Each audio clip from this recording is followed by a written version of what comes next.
સ્વાગત છે। રાજકોટ જિલ્લાના ધોરાજી તાલુકાના ફરેણી ગામે મનરેગા ભ્રષ્ટાચાર પ્રકરણમાં ગ્રામ પંચાયતના સરપંચ તલાટી મંત્રી સહિત 4 સામે ગુનો નોંધાયો।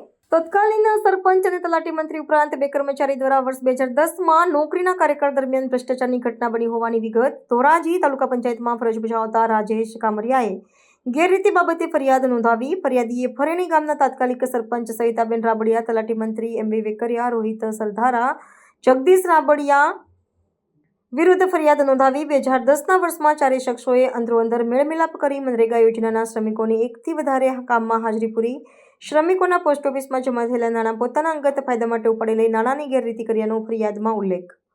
ધોરાજી તાલુકા પોલીસે ગુનો નોંધી 4 શખ્સોને પકડવા ચક્રો ગતિમાન કર્યા।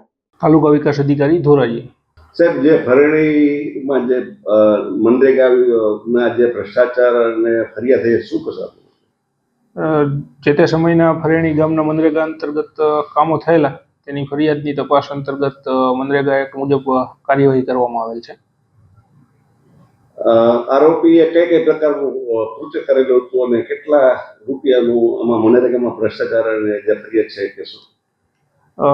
જે તે સમયે જોબ કાર્ડ ધારકોના ખાતામાંથી પૈસા બાબતેની ફરિયાદો મળેલી હતી।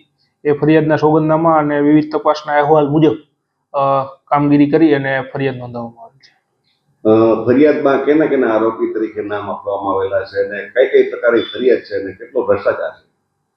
ફરિયાદની અંદર જે તે સમયના સરપંચ, તલાટી અને હાજરી પુરનાર મેટના નામો આવેલા છે અને તેમના ઉપર કાર્યવાહી કરવામાં આવી છે।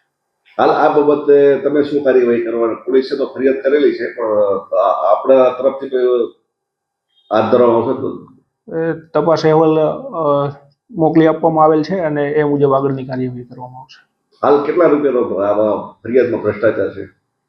1,42,100 ને 100 રૂપિયાની અમાઉન્ટ અને ફરિયાદ મળેલ હતી અને એ મુજબ કાર્યવાહી કરી।